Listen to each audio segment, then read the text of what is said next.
Bring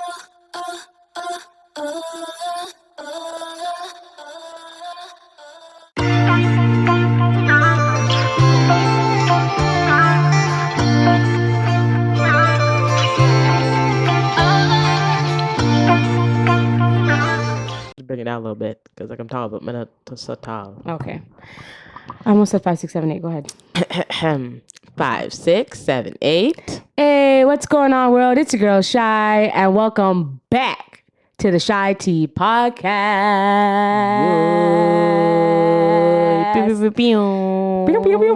Outside. Wait. All the girls, them smell good. Run to the center. Run. If you know your underarm not green, put up your hand.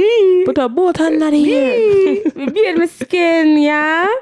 Beard my skin. Beard. Wait. This might be an ad. It's okay. Just wait for the gunshots. That's a Glock. I shouldn't say that. Oh, that's not it. Hold on. Okay, wait. No, I don't like that. You don't? It's not that one. Okay, let's go to some. Sorry for your ears. That's giving very much like actual guns, okay. And like we don't promote that on this channel. Well, I mean, it was giving Joe Budden a little bit. I was trying. Oh, yeah, we tried. Okay, let's do the reggae horn. There might be an ad, so just turn it down. Wait.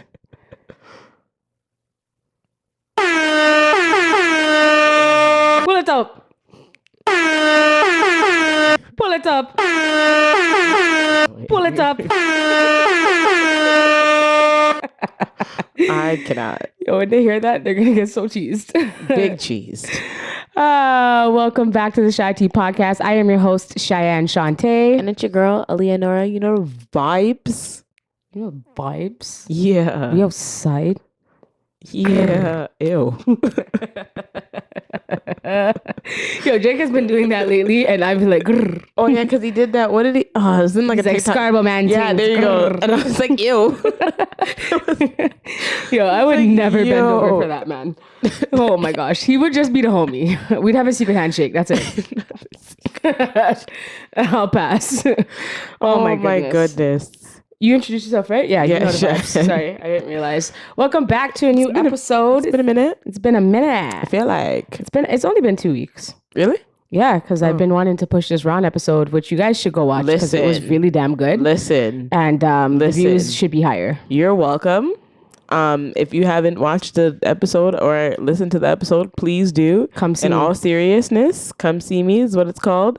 And go watch the one that we did with Miss Toya too, because they both correlate with one another and you're getting a part 2 whether you want it or not. Oh, y'all gonna want it. They're gonna definitely do a part 2 with the both of both Ron and Toya. Yeah, but actually watch it, listen to it because it was really good.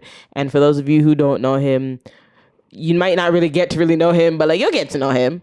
You know, give you like an insight. Just learn. Listen, there's a lot. It's just there was a lot of good things that like, and that's gonna go into today's topic. There's a lot of things that he said that he touched on, like certain pet peeves that I have with like dancers and stuff that he touched on, and I was like, wow. We'll get there. We're gonna get there, friends. Yeah. But you already know the vibes, friends.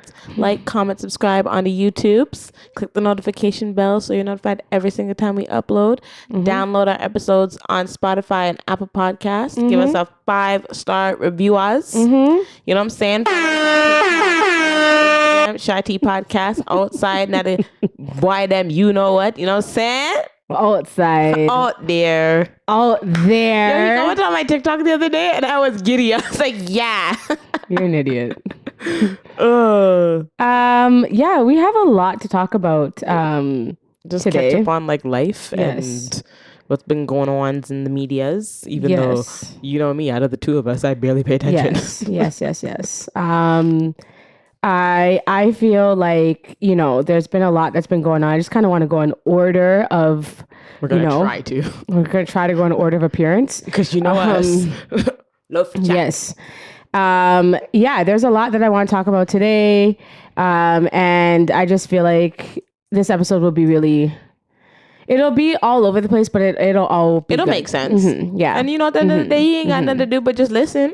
Exactly. I mean, this is what the podcast is for. Exactly. So sit down. Yeah, listen to us on your way to work. You know what I'm saying? Clean the house. Yeah, man. Do your work. Do your own works. Mm-hmm. You know what I'm saying? To the podcast. Yeah.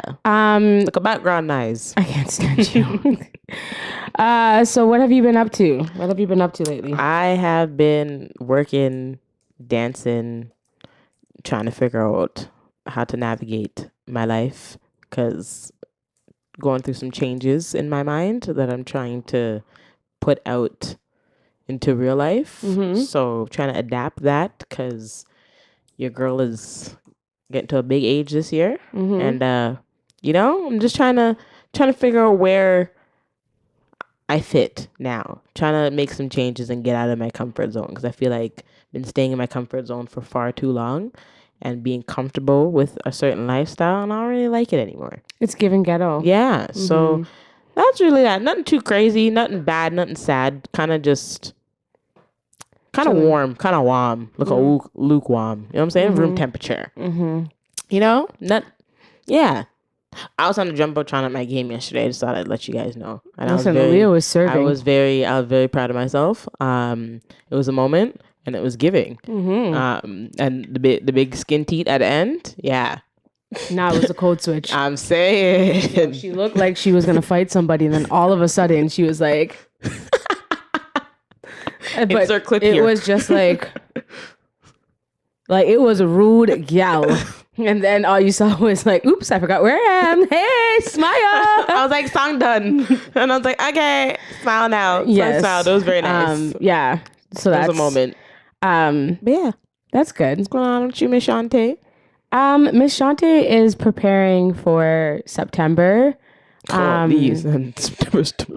September is tomorrow. It's actually insane how quick the competitive dance season is going to start. For me, I know I haven't been to school in donkey years. Well, not that much donkeys, but just a couple. September always feels like the new year for me. It is the new year. I don't look at January. No, it's not. As a new year. I look at September is my new year. It's a start for work. It's a start for teaching. It's a start for getting the things in a row. And it's like the momentum of what I want 2024 to look like. That it starts for me in September. Yeah, because then the end of the year is like January for you. I start preparing for that. Yeah, and then I got to come back and dance, which so the prepares new year for the is season. September. Yeah, so for me, the new year is September. Yeah. When you're a competitive rec dancer, September's a new year. Yes, and new year starts. Just getting that, I think there has been a challenge that I'm going through in my life, and what I will say is that I feel like there are consequences to your actions that you have to face. However, I feel your breakthrough out of the consequence is what makes you the person that gives you the strength. It makes the strength. What am I trying to say? The breakthrough that you go through defines the person that you truly are when you are facing certain circumstances. Yeah. And, it doesn't have to be anything so traumatic or anything like that, or dramatic. It's just, you know what you're faced with, what the situation is. You're going to begin your process, and, God is just going to pull you through. And the breakthrough through this is going to determine the person you are and the strength you are and the believer you are. And I feel like, with that being said, that is what I'm currently going through. It's nothing that's like crazy. It's just a personal thing that I'm finding my way to see the positive in it and make the best outcome out of that situation. Mine is just more so coming out of my comfort zone and not being. My big thing is fear and faith. And not having fear, and you can't have fear but have faith, and those are my two words that I'm working on right now. And it's something that now I'm just like, wow, it's right there in my face, and I'm just like, okay, how do I come out of my comfort zone without being fearful, but also still have faith, and also make sure that I'm also being responsible? And I think that's kind of where it's happening, and that's what I'm trying to navigate. I want to remove myself from certain situations and certain atmospheres, but I have to make sure that when I remove myself, it might not be exactly where I want to be, but it's a step where I'm like, okay, I'm fine once I leave that. I'm just one of those people who can't just jump out and be like, okay, what next? That's like real. I can't do that. That's real. Because I just feel like, not that I can't, I just don't think it's responsible of me to do that, especially at my big age, and when there's real life bills outside to be paid for. I can't just jump. That's real, and I see. I definitely felt that, because I know exactly what you're saying. So that fear and faith is very, very big, because that's the same thing. You're in fear of something, but you know you're supposed to have faith in God, because there's nothing that's supposed to scare you when God is holding your hand throughout the ways of whatever you're going through. Yeah. If God has you and God got you, there's nothing to be afraid of. Facts. Because at the end of the day, he'll push you through and walk you through, but you also have to start walking. Right. He can't just push you. Faithful wounds. Yeah. Yes. Kind of have to walk a little bit, step a little light jog, and he got you. But that's where I'm at. We're moving, but it's now just putting into more practice and just getting my resources together and just making sure that I can put these things into play now. Because can't just chat and don't action. You know what I'm saying? I agree. If that made sense. I agree. I agree. Well, that's a good opener. Hallelujah. Oh, side note, sorry. I just wanted to tell everybody, because I've been telling everybody this. I had an experience at a concert the other day, Cheyenne. Let me tell you something. Because we're on the faith of the Lord, let me tell you, people, them. Not gonna get too much into it, guys, but let me tell you, you really have to be careful with the music you listen to, the environment you're around, because friends, when I tell you, I felt like I was like I don't want to say like Satan himself was dead, but like he low-key was, because I was looking around at this environment. I'm like, yo, what is going on? Like, I'm not a person who judges people's music taste or anything you listen to. Like, I mean, I might get at you if you don't listen to dancehall, but like that's just because like, why don't you? But like, this was like heavy metal, and like people were actually like not even thrashing. They were like head banging, hair swinging. A man vomited.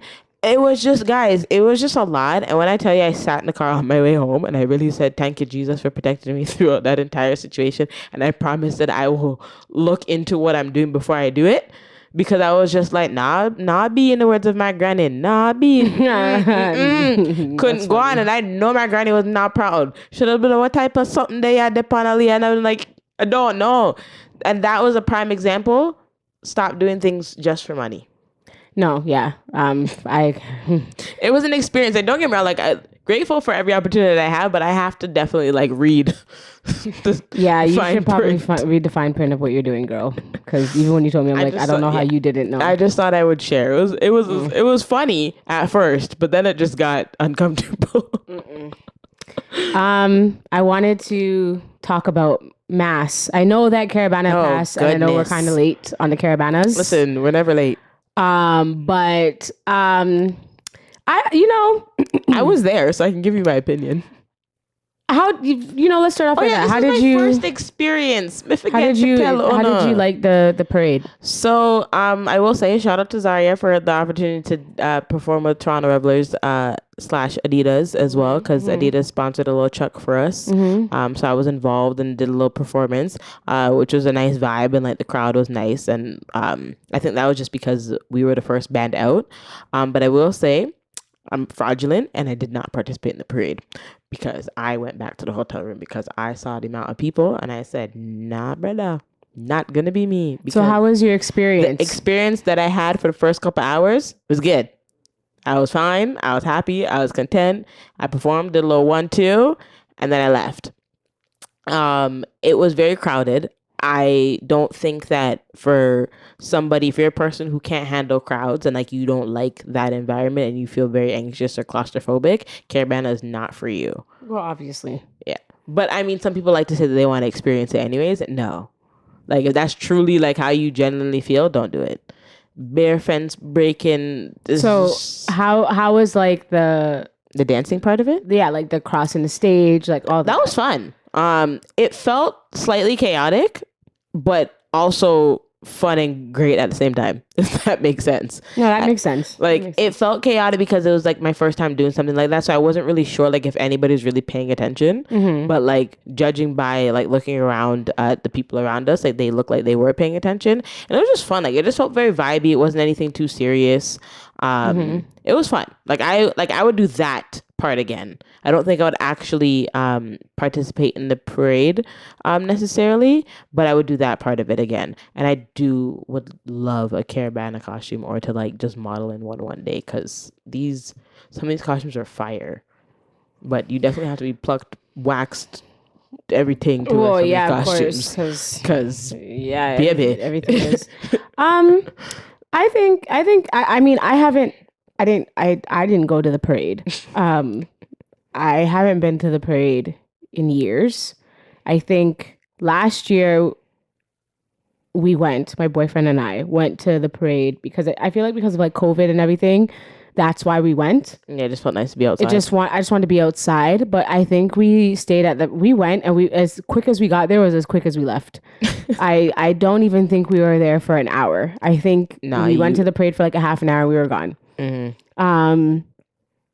Now, I want to go on the topic of the parade because I just feel like, everybody has a different experience, and I think everybody can find the enjoyment of Caravana, but shout out to the homie Stretch.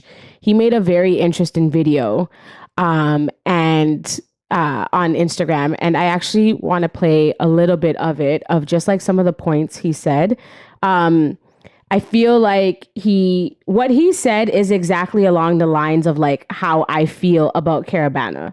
And just to give like a quick summary, like he was just talking about, his whole weekend and like his whole thing from like Caravana Thursday or Wednesday to like the Monday. Like the Monday, yeah. So the entire Caravana weekend. And he was just talking about how from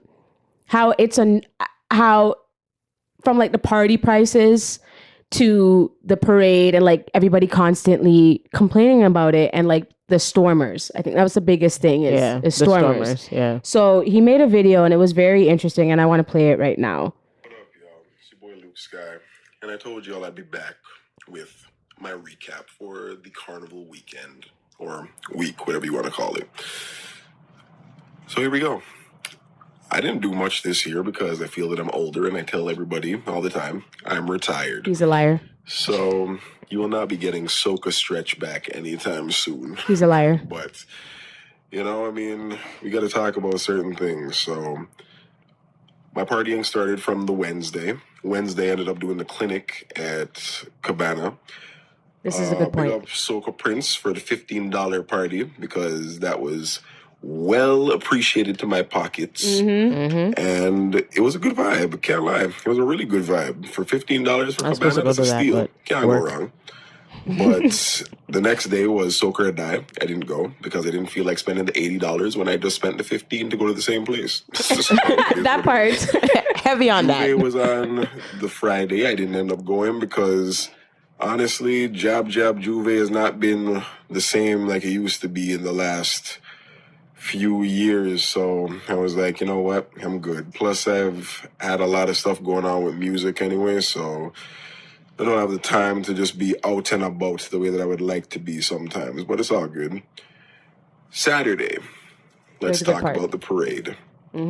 I've seen a lot of people posting about the Stormers and the complaining about the Stormers and a whole bunch of nonsense about they got in here and they and blah, blah, blah, and F the Stormers and blah. Like, granted, yes, we all feel that way because we're used to the cultural aspect of it, and we know how to respect the mass and thing, whatever. That part.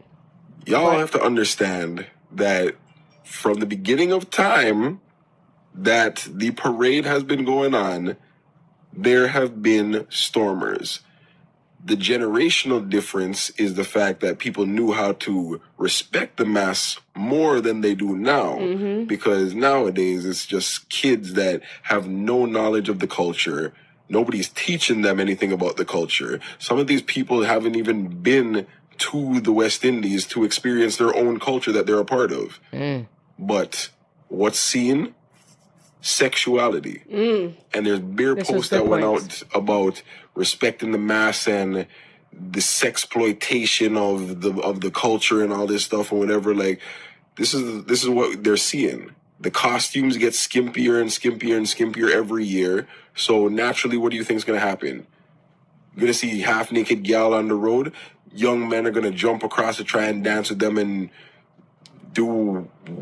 Can't even say dance because I don't even know what the dancing is these days, to be honest, because nobody winding up and carrying on. People just getting a chance to cop a feel and grope up gal and thing, whatever. And to be honest, it's kind of disgusting. But at the end of the day, this is what has become the social norm because everything is sexualized to the highest degree. Yes. I don't want to play the whole thing because it's like a 10-minute long video, but what he said was so factual. Yeah. From the points of how much the party, the money for the partying was. To like even like the generations of like how people behave when it comes to the storming. Because I remember we used to go to Carabana back in the day, and it was never like that because you never had to mash up a fence to come to and walk up and down the parade if you were a stormer, if you wanted to join. You didn't have to do that. And I don't really think we need to do that right now either, but they're just doing it and they think it's funny and it's not. Because then like for some people who are, it's their first time, can you imagine? Some people might get nervous and back freak out like what's going on? Fences mash up everywhere. And then the time that it takes other bands to cross stage, like that affects that too. So it's just like, and I was seeing that aspect of it from the hotel room that I was staying in. And I'm seeing fence on the ground, just bare people sections just chilling there waiting to cross stage. And it's like 6 o'clock. Yeah. I think... And you're there for a morning. I think that's wild. I think... Here's the thing. I think the organization of Carabana in Toronto has been lost. Of Toronto Carnival has been lost. I think because now, you know... the white folks got their hands on it. It's a money grab for them. So they don't give two-ish about the culture. They don't care about the culture. They don't care about protecting the culture. They don't care about protecting the mass. Because they just hire anybody to be security. Right. And it's for them, it's a money grab. It's the one time of the year where Toronto makes the most amount of money. The most amount of celebrities come to Canada, concerts, parties. Like you are the dollar amount that's being made Carabana weekend from the Wednesday to the Monday is absolutely insane. Yeah. And the costumes are getting more expensive. And I think the organization behind everything is what is making the mass so hard to enjoy. Yeah. So in terms of the stormers, you know, my thing is this. It's not something that we're going to be able to stop. We're not going to stop it. They're not going to care to stop it. I think the only way it's going to work is if we just don't play Carabana, which there's a billion people in this world. So, I mean, that's not going to happen realistically. Yeah. Or B, they put the money in the proper security to secure just the masqueraders, so that way the area that they're marching, right, the roads that where they're marching the road that down, you guys are going going down, and when you guys cross the stage, I think that part needs to be attended to first. At the end of the day, whether you have the crowd, whether or not you have people watching, which you more than likely will, it shouldn't take Those 9 people pay to watch. You know that, right? Yeah, I didn't know that. They you pay. pay for that, and they had the stage, and I forgot to mention they had the stage in the BMO parking lot.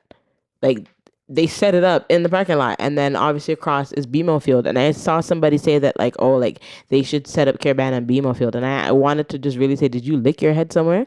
Well, they probably might not know, but they have the money to do that. But it's just I don't think they would be allowed to because of they wouldn't be able to because of the grass and stuff. Because remember the football and the soccer, so I don't think they would be able to. Hence why we got the parking lot. But it's just like the organization behind it, from the bands and everything. I just feel like certain things are just very disorganized. I don't like the fact that people say that, like, you know, they say things about like Caribbeans, oh, like we're just very disorganized and like we're not organized people, and things are very last minute, and people are talking about how they're picking up their costume the night before the parade and stuff, and I'm just like, this too much. Like if we're gonna complain, don't play mass, but or at least organize it better. Like that's essentially what it needs to be. You have the whole year to prepare, because as of right now, you're preparing for Carnival 2024.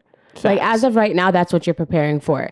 I think that it needs to be more organized. I think that, you know, in different countries, they have it roped off, and people who don't play mass, they still follow everyone, but the security is the respect protecting. is different though, because that, like, when you go to these different islands, like whether you're in Trinidad, Barbados, Jamaica, wherever you're going, like the respect level is way different. They don't carry on like how we do. Because they can't, because they have the security. And because even they if you respect don't, the mass.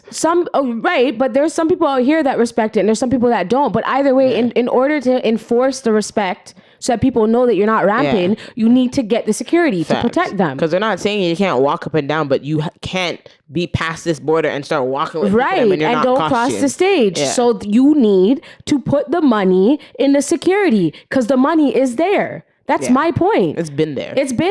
If somebody's spending $1,400 on a costume, money's there. Make it work. And then on top of that, make sure everybody's crossing. Like everything was out of order. One was this way, one was that. One band crossed at 11:30. Next one was waiting from 7:15, didn't cross the stage till 6:45, 7:15-ish. Like, it's just too many, like I shouldn't be crossing the stage at 7:15. No. Outside at 9 a.m. And I'm there from morning. And it's like, you know, then it's like the lack of the food and like just like being able for everybody to have like access to things. Like, come on, like just fix it. Because at the end of the day, at the end of the day, if you are ensuring that everybody is safe and protected, then it forces the young-minded individuals who have no clue what's going on, and they just look at it as a party and a good time, and they're not looking at the culture aspect of it. Once you enforce it, you have no choice but to respect it. This section is not for you. You can bubble and carry on along the way, but this over here is not for you. Is not for you. And that's what, and you'll get a strong stiff arm in other countries. In other countries, most definitely. But Toronto doesn't care because they just look at it as a money grab, and they don't care about the culture because it's no longer owned by Black people. Oh yeah, it's owned. It's owned. It's like TD. It's the bank. Isn't it Scotia? Something like that. Yeah, one of the banks. Scotia Carnival something. It's not even Carabana anymore. It's something else. And it's just very frustrating because it's just like, why do we have to go through all of this all the time and have the same conversations every single year? And at this point, it's Kamalek said, you might as well just go spend your dollars and catch a flight and go play mass in a different country. It's just, you know, it's insane. It's insane. And it to me, I think that's what it is. And then something else that he touched on that Stretch said was that these young men, they're sexualizing it. And in a way, like, because they don't understand, they see the costumes. And to be quite honest with you, it is getting skimpier. Listen. It's getting skimpier and skimpier. I said you have to be plucked and waxed and shaved down to the T? Oh, okay. I'm saying, so in that atmosphere, like with that mind frame, I don't see how, you know, these kids cannot see that this is not an opportunity to wind up and because there's cheeks and bati outside a door. Sometimes I think that they do know, but they just use that because they don't care. Right. And because of that, it's like they don't care to learn and they don't care to understand and they don't care to respect it, because if they don't see that certain people don't respect it, then why should they? Exactly. And if not everybody who's playing mass is on the same energy, then why should I care? Because you got people who are playing mass, who are in the costumes, that don't really care. They just want to do it for the experience, who are bubbling with the stormers. The same people y'all are complaining about. Exactly. So it's like so they don't, they're like, okay, well, some are doing it, some don't. Some are like, listen, like, this is, I cross the stage, I'm going home like you. Yeah. And then other people will interact with everybody. And I mean, again, it to me, I think you're not going to be able to control the crowd that follows, but I think crossing the stage, it needs to be. But I think that needed to be more organized, because the joke is they do that first now. Before, they never did it first. They did it last. Well, how they do it first when people didn't cross till 6:45? So imagine. So let me give you a prime example. I think I crossed the stage. I think I was back in the hotel room like at 11:30. I was back in the room before noon, or if it wasn't before noon, it was like 11:45. And then I'm looking out the window and it's like 5 o'clock, and I'm still seeing a bang of people outside. And I'm just like, all of never crossed the stage yet? Like, we're still here, and you are the same people I was outside with from like 9 a.m., 8:30 a.m.? That's madness. And then like that goes down to food, water. And then from when you cross the stage, obviously for the people who participate in mass, you still have to go walk up and down and shake up your foot on Lakeshore. So when you haven't crossed the stage yet and you're looking at the time and it's like 3:00 and you're just standing there waiting, it's like, what's going on? This is what I think. I think at the end of the day, it can be fixed, but we have to take the time to fix it. I think we have to make sure we take it with like we treat it with care and we actually do something about it. Because at the end of the day, all you are going to do is just continue to complain about mass and nothing is going to change. Sell a certain amount of costumes, and once the sections are sold out, they're sold out. Stop overselling costumes. Stop giving people last minute opportunities to get a costume. No. If you make 10, I'm just using 10 as an example. If you make 10 costumes for front line, middle line, back line, that's it. Yep. After the 10 sell out, sell off. Next, find a next band who still has available spaces for costumes. Don't be doing this overselling. Like, I'm seeing people getting costumes the night before. Yeah, and then some people are like, well, someone took your feathers, so this is what we're going to give you. Yeah, so this is what we're going to give you after you spend big money. $1,400 on big feathers. Are you crazy? Like, that's what I'm trying to say. Is like, the lack of the organization is where it's going to lead to the lack of respect at the end of the day. And then you're saying, some certain band person, leader, whatever you call them, was like, because they forgot somebody's costume, we'll give you 10% off your costume next year. Who's coming back? No, that's insane. And personally, like, after seeing everything, I personally think that Tribal Carnival should have won. That was the silver one? Yeah. That was fire. Everything when they crossed the stage was beautiful. I think they got robbed. Me personally, I know I'm not extremely invested in it, but when I was just looking at all the videos and the footage and everything, they did really damn good.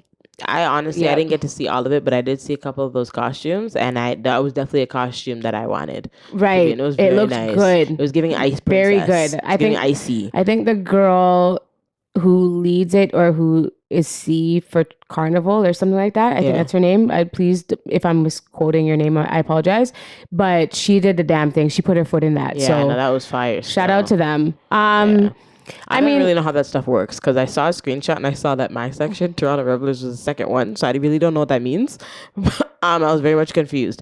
But then I saw that the first band was like the one that won. So I guess that we came second, but I don't know how I could have sworn we came sixth. Did we? I could have sworn I saw on the screenshot. I don't know. I can look. I don't know how it works. Either way.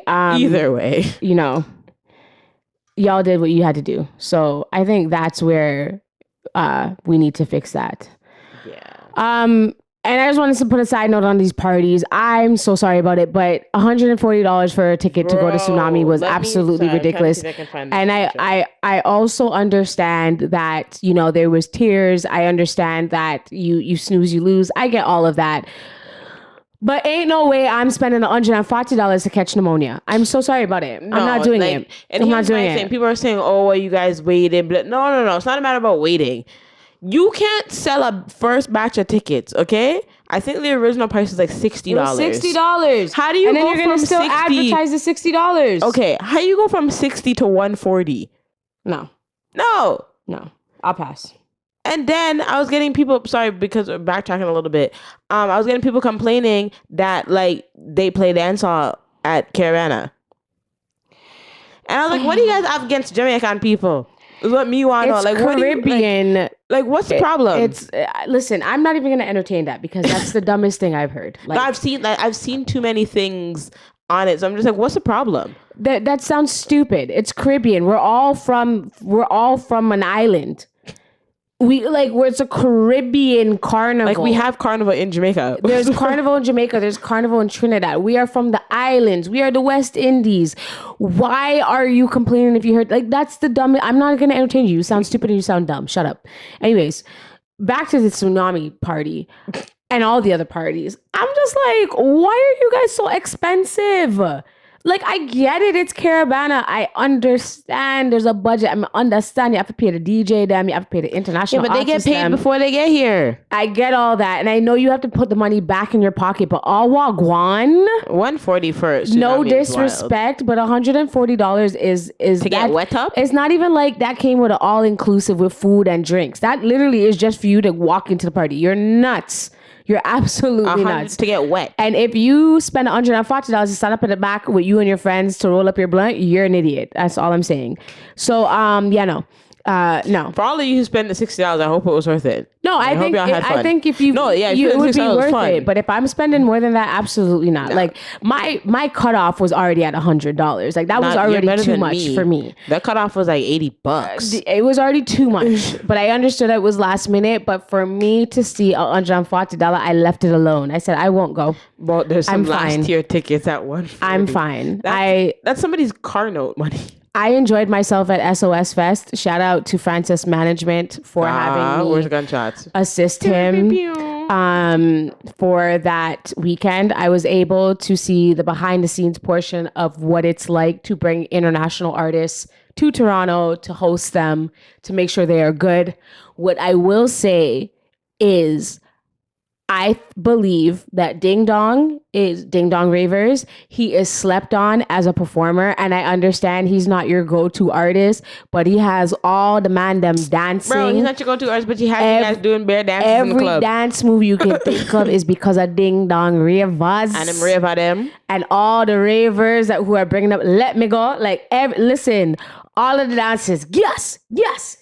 And the bad man forwards and the bad man pull-ups? Listen. Okay. Listen to me good, yeah?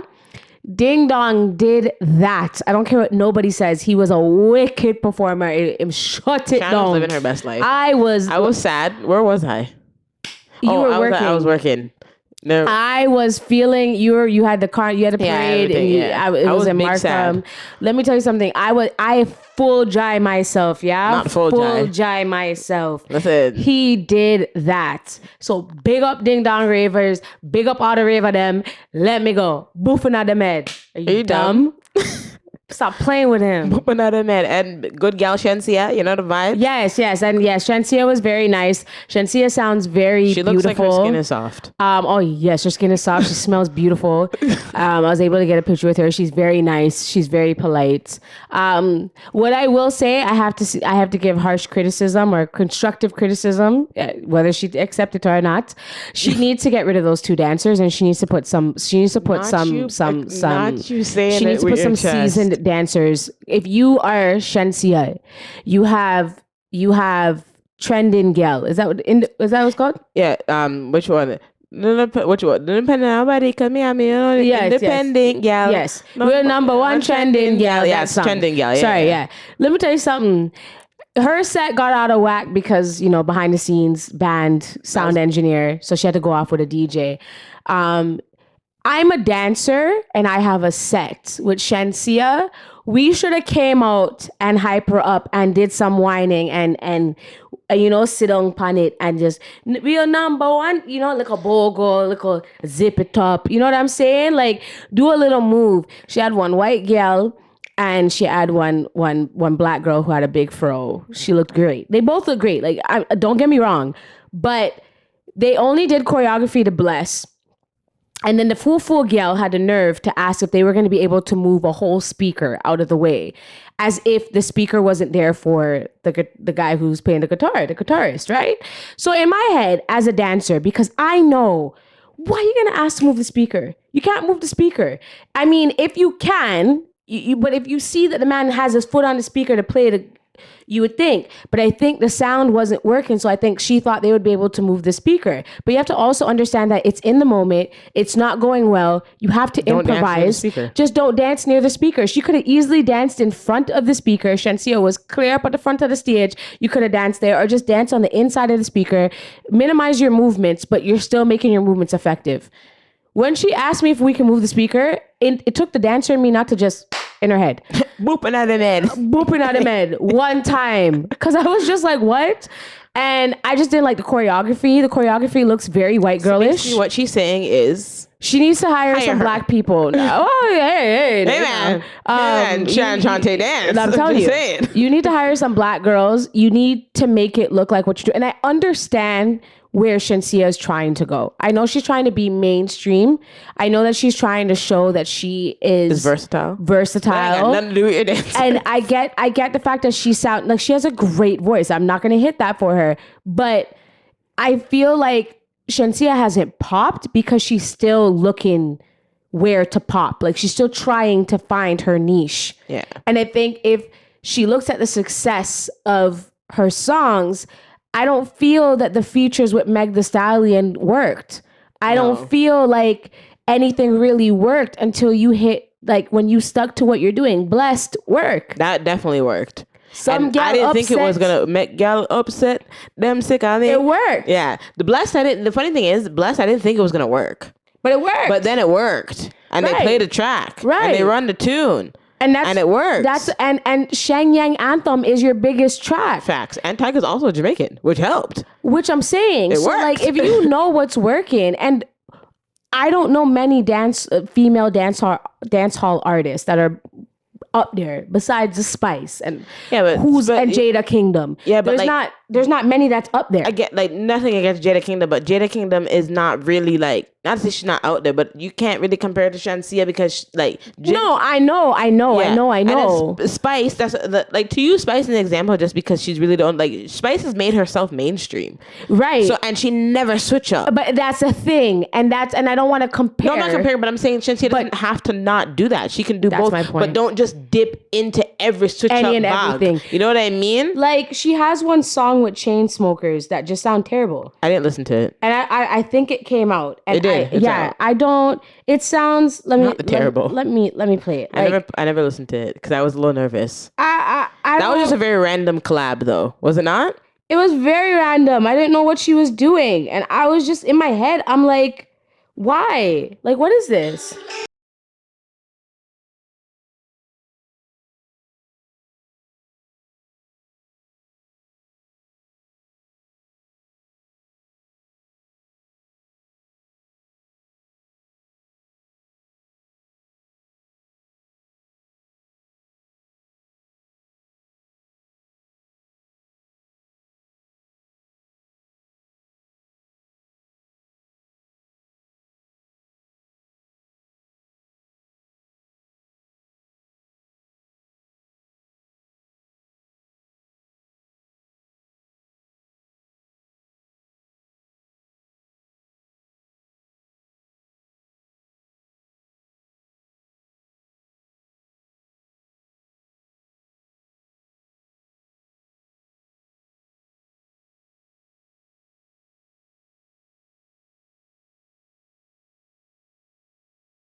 Like, I don't. It's not. It's just not her. It's not her. I think if they used somebody else's vocals, it would have worked. I think they could have slapped Nicki Minaj on it. I think they could have. I mean, I don't know what the Chainsmokers budget is. They could have done any. Chainsmokers are pretty right, big band. I don't see it. I just feel like Shensia is trying to search for her niche and stick, and she's just throwing whatever sticks at the wall. Now, granted, I mean, I don't know the behind the scenes. I'm not saying that she's not talented. I think Shensia is beautifully talented, and I think that she's great. Maybe she's saying, "Listen, I'm bigger than just dancehall," and that might be it, fine. And that's fine. But at the end of the day, I don't think you stayed true to yourself and made the explosion in the dancehall scene that you needed for you to go out skirts. And I think everybody returns back to where they started. Like Nicki Minaj is a perfect example. She did the exact same thing. She did that. She had gave the you the super basses. Well, meant to and fly. the super bass and what, I don't even know the song. That boom, boom, boom, boom, boom, bass. Got that super So bass. she did all those things, and then she did the Justin Bieber song.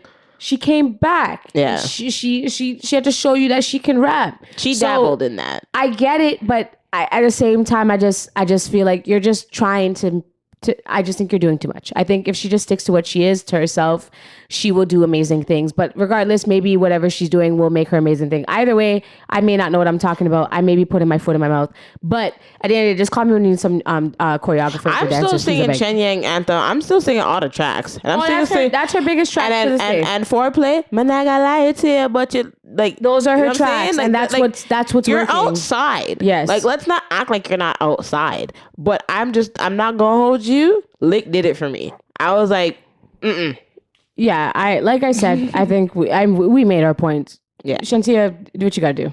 Still my girl though. Yes.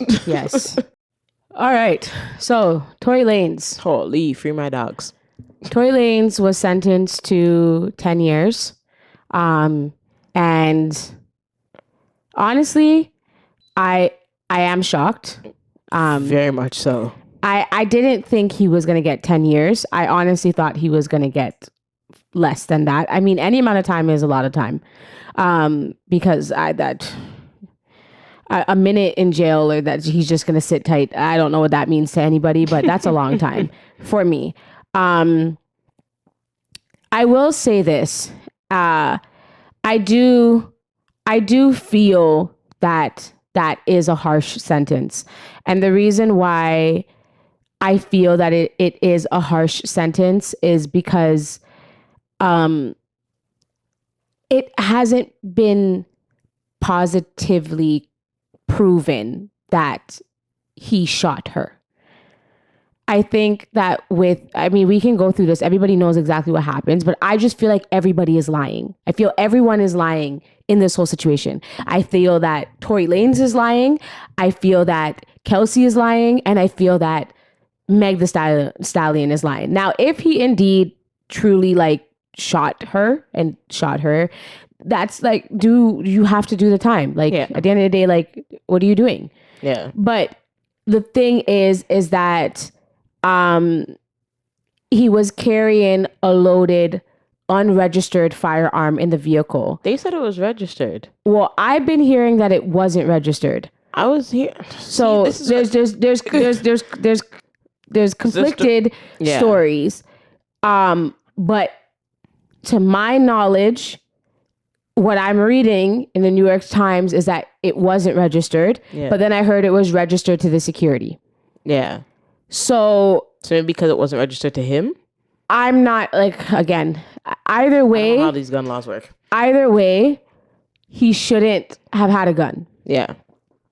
That's predominantly it. He shouldn't have had a gun. I was also hearing that Meg came out the car and her foot was already mosh up. Yes. And I was like, so wait, hold on, time out.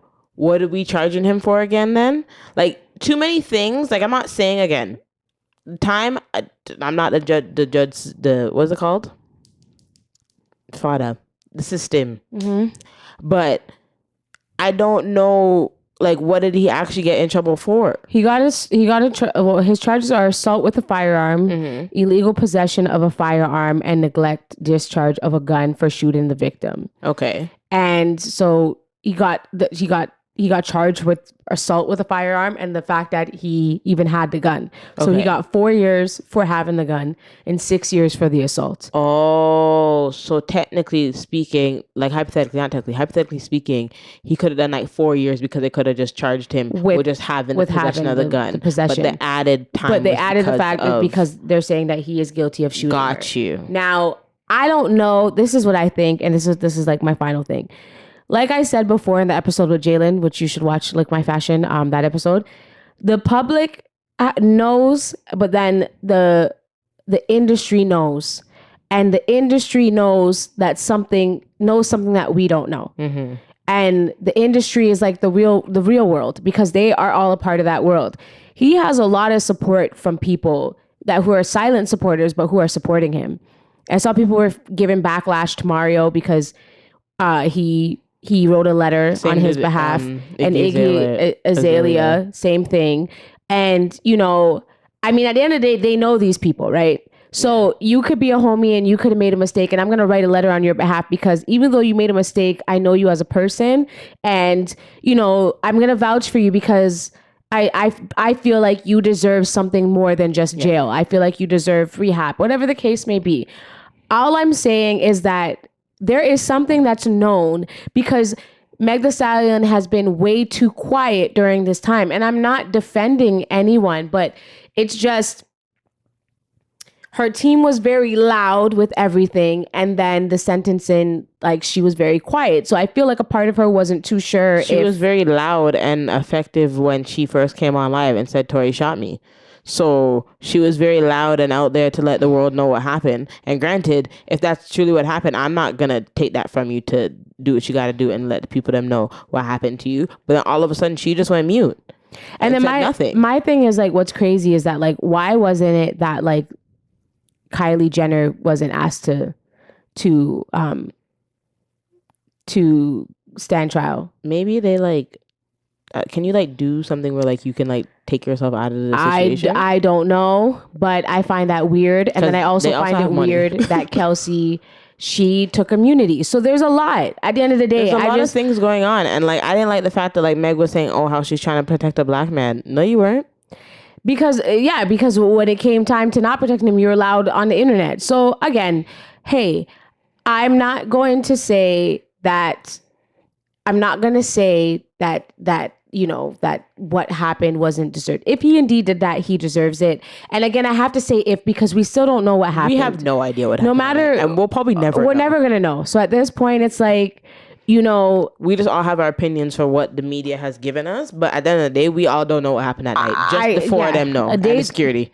And all even that, the security hasn't testified. No, but so like, it's just like, that's what I'm saying. Like, how did this man get charged for 10 years and, like, nobody knows what exactly is going on? It's weird. It's given weird. Like, that's what I can say. It's weird. Maybe this is just a little stunt and I don't know. I was just very shocked. I'm not going to hold you. I was just genuinely shocked just with how things played out, that they really said, here's 10 years. I don't think he's going to get the full 10. I don't think he's going to do the full 10 years. I think he's going to do less than that. I think he might. I think he's going to do less than that. I think he's going to do less. I don't think he's going to do a lot less. I think he's going to do maybe 5 to 6 years, which is still a long time. A day in jail for me is 1,000 years. The 304 days he's been in there. Yeah, they counted the time served for the 10 months that he was almost in there for a year. So, you know, prayers up, because at the end of the day, whether he did it or not, you're still losing. You're still losing a young black man. To the system, and it sucks. Again. And he could potentially be deported. I don't know. And he has a youth. It's tough. Now he has a child. Apparently, like, he's engaged. There's a whole bunch of things that are going on behind the scenes. So what I will say is this: is, like, you know, prayers for everybody involved, because I think it's wild. I think it's wild. Celebrities be wilding, yo. So that's back from the mainstreamness. Is that all? Yeah, for me, I think that was like the most. Yeah, I don't think anything else has, like, happened. I don't really keep up with these people. So dancers. Oh gosh, here we go. No, we need to have a little conversation. Just a little conversation. We always have this conversation. I know we always have this conversation, but I don't think some of you are hearing me. So I need to just. I think it's crazy how some of you stand on 10 toes. So if you guys are watching, it's the hands up for me. And have the nerve to tell me an outrageous dollar amount for a teaching rate when you graduated high school last year. Cheyenne. What? I am saying it with my big chest. And it's not to diss anyone in particular. I'm not doing that. In the position that I'm in, I get plenty of submissions and applications and inquiries for teaching positions at the studio that I teach at. I go through them. Mm-hmm. And as a dancer in this industry, I know you as a dancer, and then I know you as a choreographer, and I know you as a teacher, and I know some people as all three, right? Yeah. And with someone like myself who is all three, based off of my experience and growth, which I'm still growing, I'm able to... And certification. That part. I'm able to put in the lane of where oneself should be. Mm-hmm. So I've been qualified. Right. I have been fighting the words to put together to make this not sound so harsh, but some of you are damn crazy. And let me school you respectfully. You can't stand in my shoes. I'm talking to the ones that who y'all know who I'm talking to. You can't stand in my shoes. You don't have the experience. You don't have the knowledge. You don't have the talent. I will say that. I'm very talented. I see things creatively. I'm it's time I start bigging up myself, No. Pat myself on the back. You didn't get certified for nothing. I didn't get certified for nothing. I'm outside. Yeah. Okay. Yeah, top it up. You know what I'm saying? And I grew. When I first started in this industry, when I first started in the competitive rec world, I was being paid $19.20 an hour. Jeez. $19.20 an hour. Okay? That's when I first started. That's not even $20. I humbled myself. And I made sure, I told myself, I'm like, yo, you got to be able to crawl before you walk. You got to walk before you run. So I knew I had to pace myself because I knew I was going to get to where I deserved with the experience, the knowledge, and the years attached to what I'm doing. Mm-hmm. I went to a prestigious dance studio who taught me you need certifications to be able to do X, Y, and Z. Yeah. I have my ballet examinations. I have my BATD. I have all of the certificates required for me to teach. Someone don't even know what that is. Up to date. I have learned. I have done all of the ballot examinations. My parents have put the money in my training for me to stand here and tell you, you don't deserve the money you're asking for, especially when you're just getting started. And there's nothing wrong with just getting started. And I feel like that's what you guys are forgetting. That y'all don't have to just jump into something that you don't have that much knowledge or next to no knowledge about. It's fine. If you want to be in that lane, you want to be a teacher and you want to also be a choreographer, or you want to be both. It's okay to just dip your toes in the water and just start from somewhere. Don't just jump into something and say just because you're a really talented dancer, I deserve X amount of rate. No, you don't. Because being a really good dancer is not compared to being a really good teacher and or choreographer. And remember, a teacher and a choreographer are two different things. Keep that in mind because some of you guys don't know the difference about that either. You have to be able to teach in order to choreograph, to put a routine. Exactly. If you can't teach a child how to jump, if you can't teach a child to execute a foundation properly, if you're not a good teacher that teaches the essence and all of the ingredients you need to make and build your sandwich, you won't be able to stand there and say you deserve $45, $50, $55 an hour when you don't have you don't have the experience. And then you don't have you don't have the experience, and then you don't have anything to back it up. Like, you're not saying, okay, pay me, I'm just going to use an example, $45 an hour. Okay, why should I pay you $45 an hour? What experience do you have? A year of teaching at a school? Like, that doesn't Where's your reel? You don't even have a choreography reel. And you need one of those because I need to see how you can put on choreo I need to see your reels. I need to see your choreography. Your dancer reel is a different reel. But that's called a dancer. That's you. I need your choreography reel. I need to see what you put together. I need to see what you create. I need to see your resume that you've done solos, you've done duets and trios, you've done this. Just because you are trained in jazz doesn't mean you can teach jazz at a $45 rate in your first year of teaching. When I was trained in all these things, I had to work my way up the ladder. I had to build my resume. That's the point. And even right now, you're not out here teaching a bag of things. It's not that. Well, I mean, I'm teaching a bag of things. No, I mean, you do what you know. You're not gonna out here teaching house or lock-in. Sorry. I stay within my means, and yeah, I do teach it, but I'm not a locker. I do hip hop, and I teach you the foundations and tools that I was taught. Mean. Yeah, but you don't overstep what you don't know. It's not even overstepping. These people think that what they bring to the table is good enough for that price. You don't even know what you're overstepping to do. You just think that you deserve it because you're a good dancer, and that's not the case. Just because you're a good dancer does not mean you're a good teacher. Half of you can't teach. You guys are teaching heels classes and you can't teach. You guys are teaching students and you cannot teach. You're putting things in dances where they're not even ready to do yet. Why are you putting fouettes in your routine when kids are hopping from the left side of the stage in a fouette? Why are you doing an illusion with the crotch to the audience with a 12-year-old with no tights on in a lyrical dress costume? Just, like, think about it logically to what you're doing. Like, if you can't even put something together, you have no business looking at me and saying you have this amount of money. You haven't even been teaching for 5 years, and you're asking for that amount of money. You haven't been teaching for 12 months. You're not even there yet. Like, yes, you are a talented dancer. And as a dancer, yes, stick to your rate. Yes. Learn also how to put together your resume, because you cannot put the producer for a name of a track for the video that you got as a dancer that you're in. You need to put the choreographer's name that booked you for the video. Like, what's wrong with you? It's a slap to the face. And it's just like, yo, like, I just can't believe that that's how people are walking on road. And if no one has told you, you need to humble yourself and relax and go back to the drawing board. Go back to the drawing board and realize what it is that you are doing and what you're requesting. I'm not asking for your dancer rate. I am asking for your teaching rate. And when I ask you for your teaching rate and you give me a number that's up, yes, sir, and I tell you, listen, boo-boo, listen, Bookie, this is what we can do. And this is a good rate for where you need to start. And then you tell me otherwise, you go try finding a job for that amount of money with the experience you have and see if you don't get laughed out the studio. Get laughed out the studio right now. Bam, they're laughing at you. They probably wouldn't even call you. They're not going to call you. Why? Because you've been teaching since 2021? 2021, that's crazy. 2021?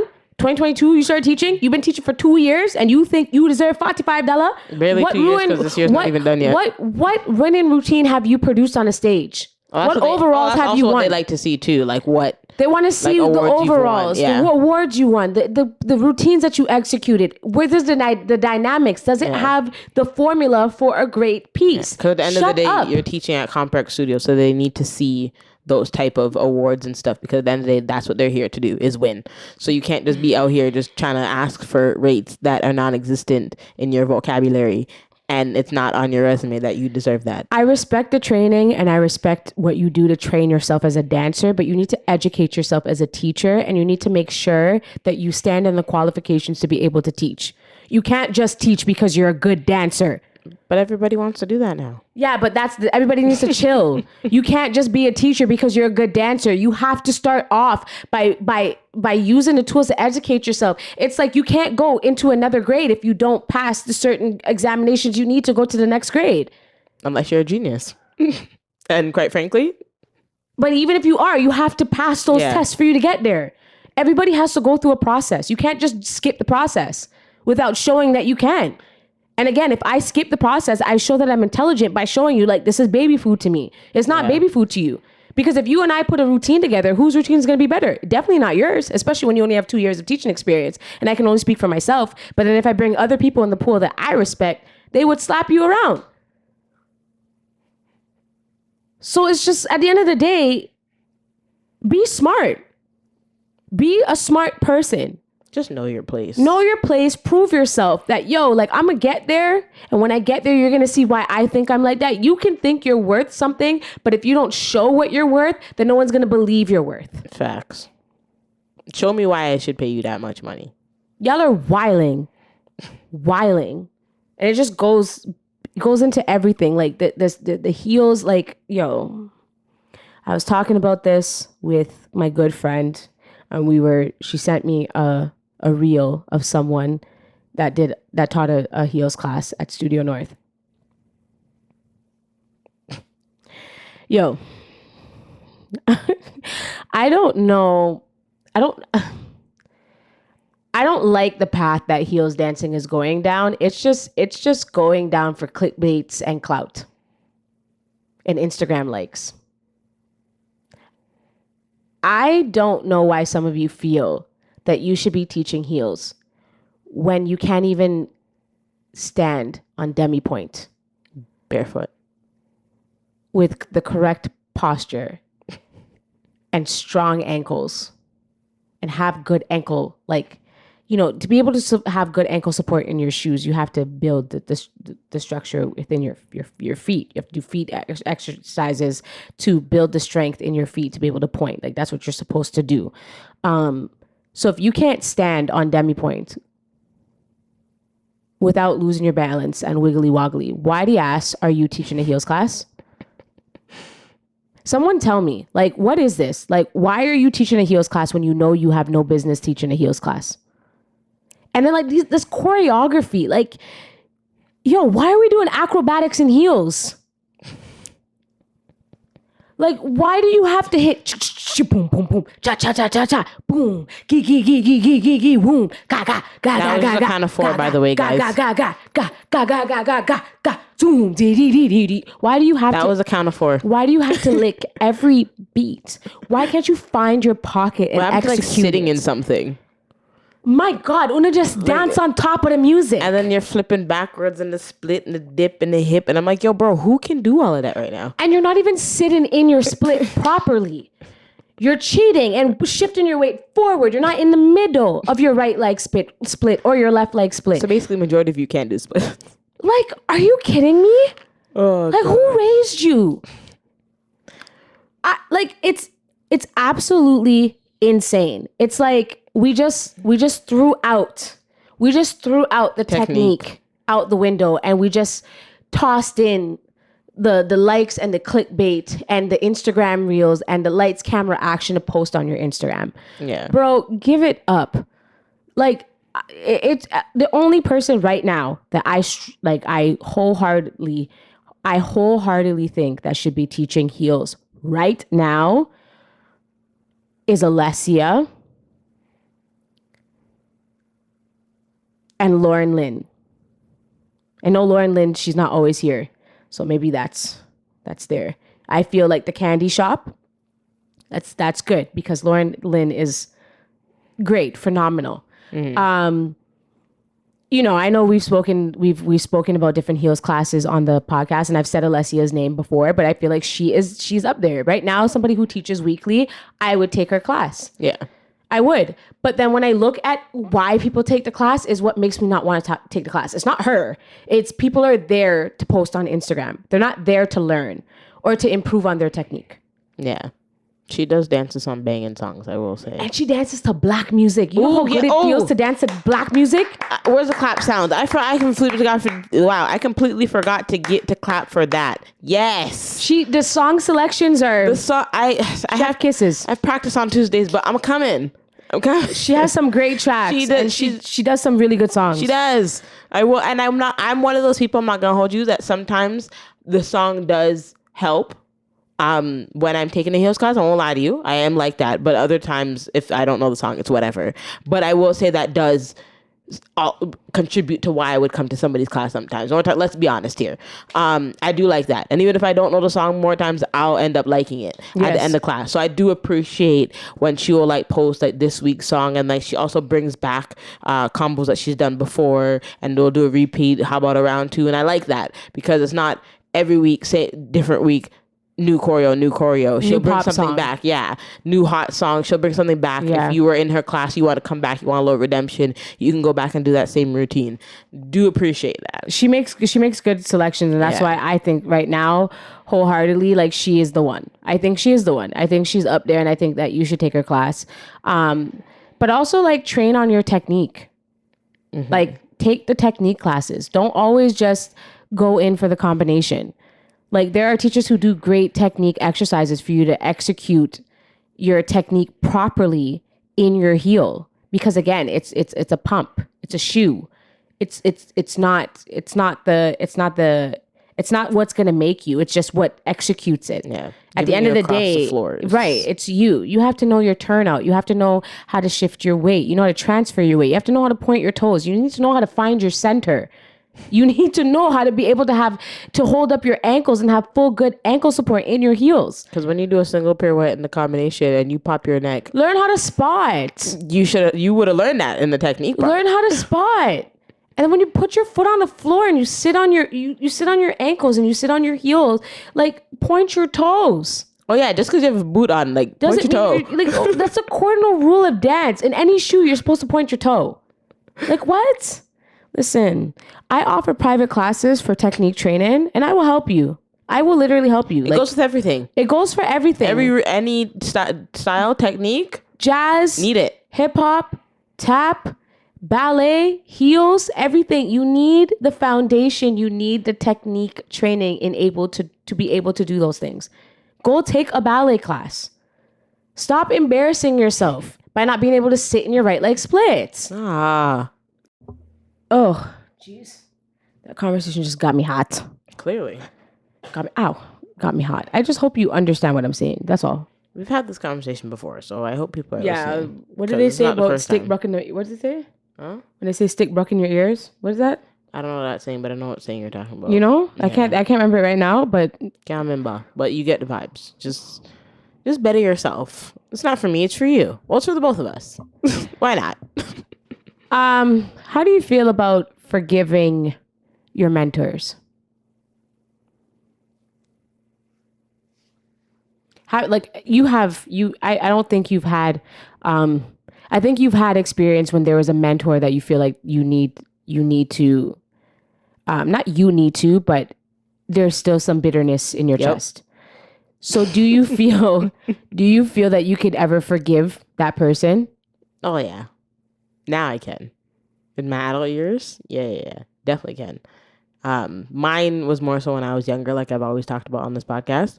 My experiences with my previous mentors / dance teachers, I can forgive you now.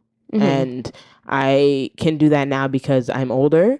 I understand things better, and I've gotten the recognition from other choreographers and other dance teachers who have been in my adult and teen life that have made me forget about the things that you've told me, and to not let those things stick, because at the end of the day, you are no longer a part of my dance journey now. Right. You were a part of my journey then, and all the things that I thought that I couldn't do back then, I can do now. And yes, you taught me up until a certain point, but now I just feel a whole lot better about myself. So I can forgive you. Depending on, like, I guess, like, the extent and, like, whatever somebody else, another individual has went through, you might not want to. But I think you can. I think at the end of the day, there's only so much a mentor can really do to you. So I think you can forget. But if it's, like, detrimental, then yeah.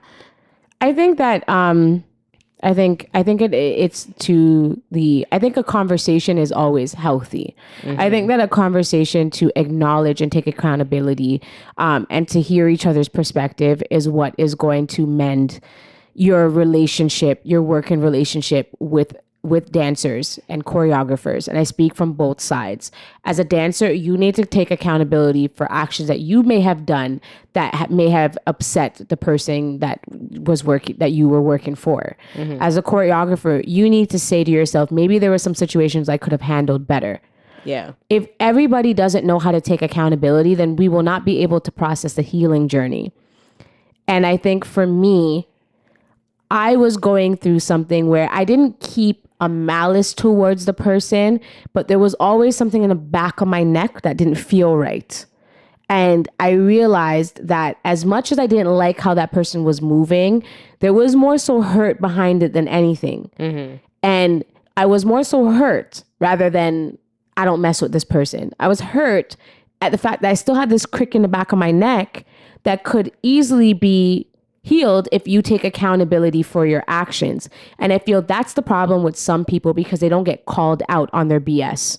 Yeah. And unless you call them out, they're not going to know to take the accountability, because they could just be either blinded or they just don't know how to acknowledge things, or them just foo-foo at the end of the day. Mm-hmm. Right? So for me, I had to look at someone and look at them in the face and be like, yo, you act like you don't know who I am. You act like I haven't been a dancer for you for years. Mm-hmm. You act like I didn't go through the mud with you when it came to certain things. You act like I didn't put myself out there and be available for you.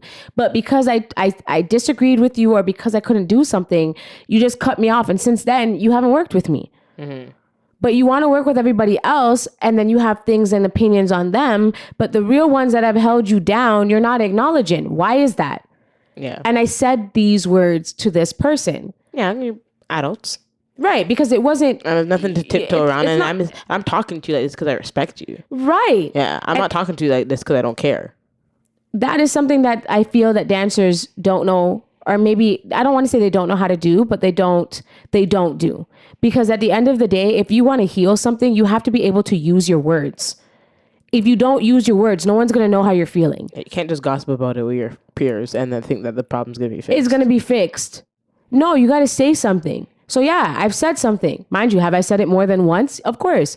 But this time I was very stern on it. I'm like, yo, like, what's your problem? Yeah, because the previous time could have been a little jokey joke, and you're like, oh, ha ha, he, but now it's But just this like, time I'm nah. dead ass. Yeah. Like, you know to always, like, there will always be the respect. Well, I'm going to acknowledge you. You're going to acknowledge me. You can tell there's still like, there's some type of love there. You know what I mean? There's some type of appreciation there. But you can't just tiptoe around the fact that, like, you see me, you check me, you say hello, we bump into each other. And then when it comes to the working side of things, you don't acknowledge me there. But you can always mention my name, but you can't acknowledge me for an opportunity or to work with you or to do something with you. Why do you use everybody else, but then the people that were solid with you, you've just stepped over? So you got to say something. And I'm in the process of forgiving how this individual handled me when I was training under them. And I've been very vocal on how I didn't like how this person treated me in certain ways. And granted, they could have reasons to say, hey, this is whatever the case may be, X, Y, and Z. This could be the reason why I felt this way. Because everybody's entitled to their feelings. But if we don't acknowledge it to process the healing, it's never going to be healed. Yeah. And as much as I can be upset about something and I can say it with my chest, I can say it behind your back and I can say it to your face. And everything I'm saying is an opinion based off of the experience I dealt with that person. So you and I may not have the same experience with said person. No. But my experience is different from yours. So I can say what I'm saying. And it doesn't mean that I can't ever work with the person. But if you see me working with this person, or if you see me working with anybody that I've had issues with, please believe I said it to their face. Yeah, but why you don't need to? Yeah, I think that's the one thing that people are sometimes scared to voice, is voicing how you made me feel. At the end of the day, we're all adults. Yes. And we all are working in this industry together. Whether you're in a different stage of that industry or a different part of it, we're all still in it together. So I feel like if I've had conversations with a mentor of mine, I guess you can say, dentistry, whatever, and I voiced how I felt and how I thought I was being treated, and because it got to a point where I'm like, well, I keep talking about it to you and my friends. So I'm just like, it's either you say something or you keep your mouth shut. So I decided to say, hey, this is how I feel. This is how I feel. I voiced my opinion and we spoke about it and everything was great. Everything was fine. We came to a place of agreement. But if I didn't do that and I'm complaining, I'm becoming part of the problem. Because I'm not fixing it. Because I'm just talking. So it's just like, okay, yeah, Leah, this is how you feel. So what are you gonna do? Do something about it. Do something. And don't just do it disrespectfully. Voice it and how you're feeling. Because at the end of the day, we're all humans. I don't think that because you're in a professional environment and you're in the industry that you're not allowed to discuss how somebody's treating you. Because at the end of the day, respect is respect. So if you really truly feel a way, be like, hey, say something. Yeah. And then see what happens. But don't just talk about it and gossip about it and then the person hears. Because then that just makes the situation worse. No. And I mean, before you make the decision to do anything, I think you should have that conversation. Yeah. And recently what I did was I had the conversation with said person. We spoke. I said it. I'm like, yo, this is how I feel. Yeah. This is where I'm coming from.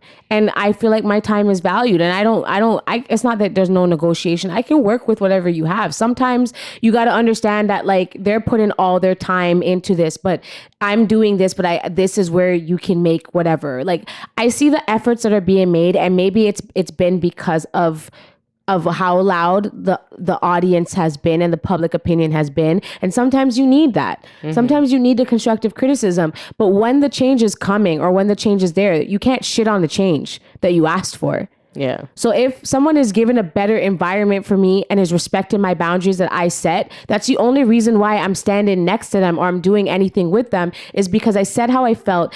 I made my move. I respected their feelings. They respected mine, and we came to an agreement.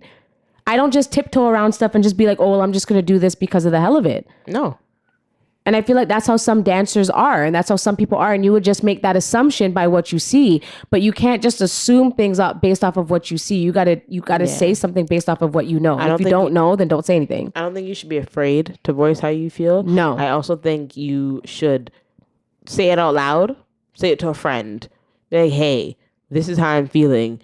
Does this come across as this? Does it come across as how that? can I like, word this how can so I it word doesn't this so it doesn't seem like beggy or no, I think disrespectful yeah. or like boohoo crying type situation. Like, you know what I mean? Because like some people will complain about the most random things. Yeah. Right? Just make sure that what you're saying is respectful and also getting how your true feelings across. And I think once you figure that out, it's possible to have those conversations. I don't think you should be afraid to voice those concerns or feelings respectfully. I think at the end of the day, we're all adults. Yeah. And we need to know how to handle things with adult minded behavior. Yeah. And some of us act like our shoe size, but at the end of the day, you need to know your environment and you need to make sure you make those steps. And I'm making the steps now. I'm not completely not guarded. I do have my wall up a bit because I gotta protect myself. At the end of the day, I've been down this road before, and believe I gotta see it to believe it. So I think that people need to learn to forgive and trust the process more than just shitting on it. If you shit on it vocally and you made your points and someone heard you, don't shit on what you asked them to do. Yeah, and that's to give them a chance to do what you asked them to do. That's that part. That's the problem with the industry, is that we will it's not even just the industry, this world. We're just quick to cancel people. But when people are actually making the effort to do something, it's not everyone, and I'm not speaking about in anything in particular, but when someone's making the effort to do something that you so loudly voiced your opinion on and provided constructive criticism for it, keyword constructive, why is it that when they make the change, you're still trying to shit on their change? Because it's not good enough to them, apparently. Nothing will ever be good enough for you. Exactly. That's why you have to do what you got to do and do you. Just don't talk. But then who are you? When you point a finger, you got 3 pointing back right at you. Don't act like your shit don't stink, dude. I'm saying. So that's just my thing. I will say this, there's somebody that I treated as that way in the beginning of my career, and I will not forgive them for what they did. I need an apology first. You can't be walking on the road and calling me names and putting a narrative on my name. That's different. I know that's different, but that's still that's the reason why. So I don't want to sound like I'm contradicting myself. I can forgive you as long as you can give me an apology. Yeah, you have to come correct in a different right. But until then, it's on site. Don't look at me. Don't walk my way. Don't make eye contact with me because I don't know you. At the end of the day, if that's how you're gonna treat me, then hey man, that's a different type of situation. So yeah, with that, with those things, that's different. You have to, when it's something like this one is kind of different. This is what this is just a miscommunication, right? Where that now we can just speak to each other and communicate our feelings. Yes. When the disrespect happens, that's a completely different situation now, because that's why I said you can have those conversations when there's miscommunication, because when feelings are miscommunicated, that's when it seems like, oh, whatever. But when you communicate your feelings, then everybody's on the same page. But when you disrespect and then call me out of my name, that's a different situation. Now you owe me an apology. Yeah. Now you have to earn respect, because I don't respect you because you took me out of my name. You've lost my respect. You've lost my respect now. That's facts. Yeah. And I definitely agree with that part. So I feel like you can forgive, and I feel like you can do those things and you can make those steps. And I'm currently making those steps. But again, seeing is believing. And if my boundaries are respected and if my time is respected, then I feel like things can move. And I feel that there are steps that are being taken. But again, I just, until you're the experiment, until I'm in that experience and that environment, time will tell. Time will tell. That's what I'll say. So, man. Yeah, I'm chilling. That was a good one. But yes, shout out to the good people. Shout out to all the dancers. Please don't just all take this as hate. It's no hate. Don't act like we just come up here and just talk ish. And we just hating. I'm just trying to help and just speak, because people will be like, and shout out to the people who watch a podcast and who enjoy it and listen to it. Thank you. Who tell me yo, I love what you're saying. Thank you. I'm doing this because I live in the experience too, is what I'm saying. So I can understand a budget and I can understand things. So that's why I'm saying it. It's just, I want us all to win. I'm being honest, none of what we're talking about is out of our booty cheeks. This is actual experiences and that opinions we're dealing with. Yes. We've never said this was fact-based, friends. Yes. Let's all keep that in mind, guys. And maybe watch the whole episodes and don't assume. Thank you. That's crazy. Anyways, Thank you so much for tuning in to the CheyTea podcast. Thank you so much for tuning into the CheyTea podcast. Please make sure you are liking and commenting and subscribing on the YouTube. Please subscribe. Use your Gmail accounts and make sure you are subscribing. Follow us on all of our social media platforms. We appreciate you all. Engage with us. Instagram is weird, but we're still gonna post. Watch all of our episodes. Watch Come See Me featuring Rambado because you need to. A lot. Because you need to. I was just trying to get it all out. You know what I'm saying? Anyways, outside. Yeah. Listen to the people that podcast. Please on tongues.